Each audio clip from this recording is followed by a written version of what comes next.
الرحمن الرحيم. صاد والقرآن ذي الذكر بل الذين كفروا في عزة وشقاق كم أهلكنا من قبلهم من قرن فنادوا ولا تحين مناص وعجبوا أن جاءهم منذر منهم وقال الكافرون هذا ساحر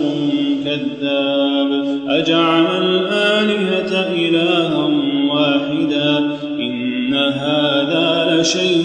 عجاب وانطلق الملأ منهم أن امشوا واصبروا على آلهتكم إن هذا لشيء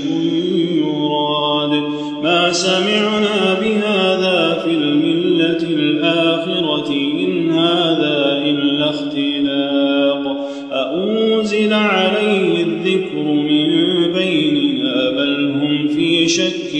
من ذكري بل لما يذوقوا عذاب أم عندهم خزائن رحمة ربك العزيز الوهاب أم لهم ملك السماوات والأرض وما بينهما فليرتقوا في الأسباب جود ما هنالك مهزوم من الأحزاب كذبت قبلهم قوم نوح وعاد وفرعون ذو الأوتاد وثمود وقوم لوط وأصحاب الأيكة أولئك الأحزاب إن كل إلا كذب الرسل فحق عقاب وما ينظر هؤلاء إلا صيحة واحدة ما لها من فواق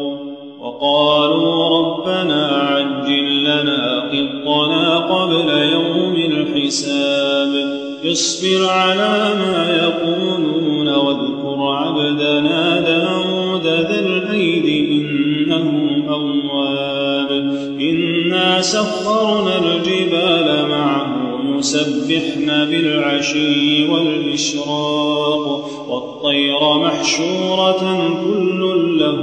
أواب وشددنا ملكه وآتيناه الحكمة وفصل الخطاب وهل أتاك نبأ الخصم إذ تسوروا المحراب إذ دخلوا على داود ففزع منهم قالوا لا تخف خصمان بغى بعضنا على بعض فاحكم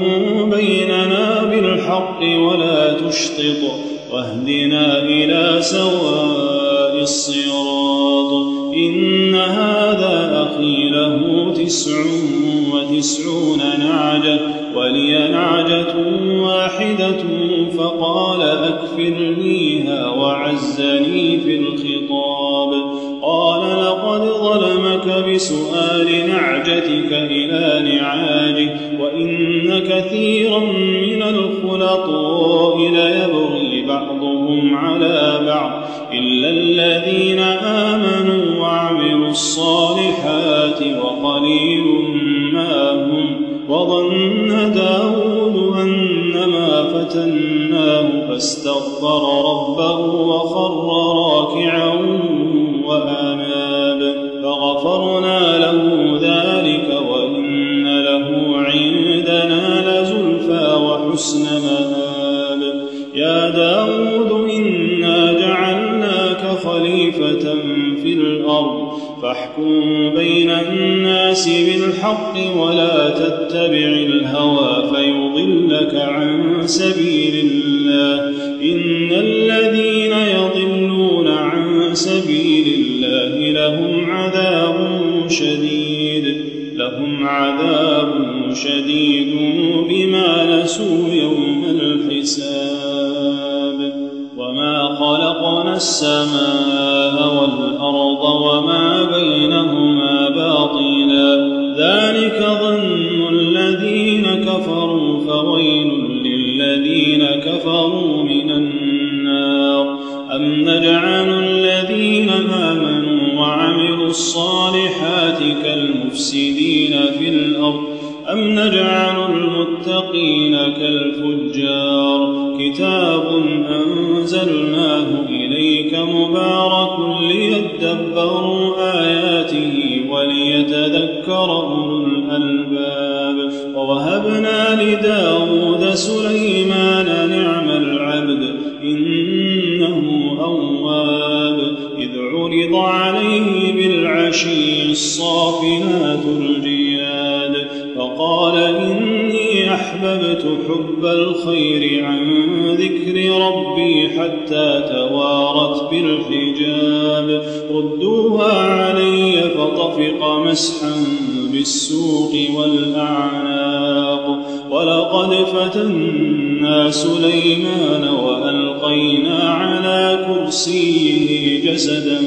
ثم أناب قال رب اغفر لي وهب لي ملكا لا ينبغي لأحد من